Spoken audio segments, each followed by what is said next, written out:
numa parceria muito bonita com a Prefeitura de Belo Horizonte, por meio de investimentos do FUMID, do Fundo Municipal do Idoso, a Rede Cidadã entregou para a sociedade nesses anos o projeto Rede Sênior. E o objetivo da Rede Sênior era, desde o início, gerar trabalho e renda para pessoas acima de 60 anos por meio de uma educação focada no desenvolvimento emocional dessas pessoas. Então tinha um caráter educativo, educacional forte, para que as pessoas dessem conta de compreender-se, de olhar para si mesmas e se reposicionar no mercado, e um caráter de gerar encaminhamentos que fossem impactantes para a geração de trabalho e renda.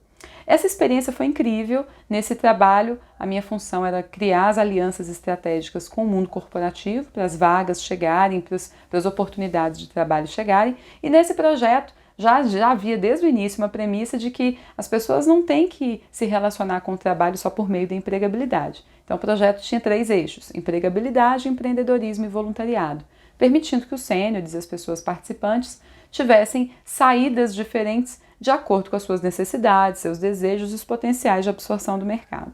Então nós fomos para o mercado, inclusive, porque já tinha tido uma experiência anterior, em 2015, muito focada numa única empresa do município, uma rede de supermercados que abraçou a causa 60+, na verdade 50+ na época, e empregou em massa mais de 200 pessoas. Então havia uma premissa muito forte de que se um parceiro contratou mais de 200 pessoas, a nossa probabilidade de contratação no município inteiro seria muito maior. E a gente foi ver na prática que não era bem assim. Na verdade, aquela organização, aquela empresa de varejo que tinha topado fazer a contratação de mais de 200 pessoas, ela já tinha a causa 60+, 50+ naquela época, já tinha a causa 50+ gritando nas veias. Isso fazia parte da entrega social daquela empresa. Então fez todo sentido e o trabalho foi um sucesso único. Como a gente sabe, replicar uma experiência de sucesso no contexto não quer dizer que ela vai acontecer da mesma forma em outro contexto. E foi exatamente o que a gente viveu. Quando a gente foi para o mercado para tentar fazer as mesmas abordagens e construir as mesmas alianças, a gente viu um cenário que era completamente diferente. Nós tínhamos empresas que estavam abertas a escutar, compreendiam o cenário, compreendiam a importância das características dos maduros, mas não estavam dispostas a fazer as mudanças necessárias na sua operação. Por último, eu quero trazer as práticas fragmentadas de RH como uma das grandes e talvez uma das maiores razões para esse problema ser tão grande.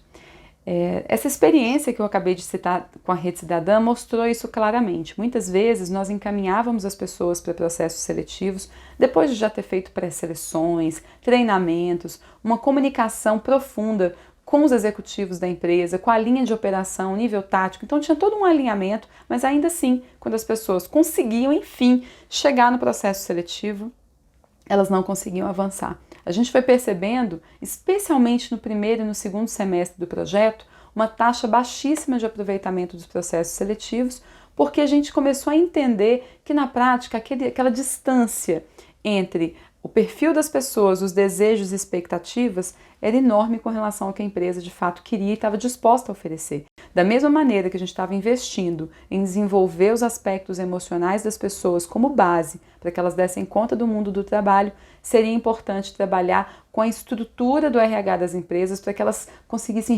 reinventar, reescrever, redesenhar seus processos mais básicos, do recrutamento à seleção até o treinamento e desenvolvimento, pelo menos até essas 2 caixinhas, para a gente conseguir uma efetividade um pouco maior. E foi o que a gente foi desenvolvendo por meio de tentativa e erro, com um aprendizado que não tem tamanho. Então, de fato, o distanciamento das caixinhas de RH gera um problema crítico para a empregabilidade das pessoas maduras. Porque, primeiro, ou elas têm muita dificuldade de chegar até o processo seletivo, ou elas têm muita dificuldade de passar no processo seletivo que foi desenhado e construído para as pessoas mais jovens, numa massificação tremenda, numa pilha de currículos, com pessoas entrando e saindo, é completamente diferente do ritmo das pessoas mais maduras, ou quando elas conseguem passar por esse fluxo todo, o desafio é permanecer lá dentro quando elas não são assistidas nas suas necessidades e quando elas não têm espaço para entregar aquilo que elas sabem. Elas acabam sendo tratadas como se elas fossem jovens que não são mais jovens, e não é bem por aí.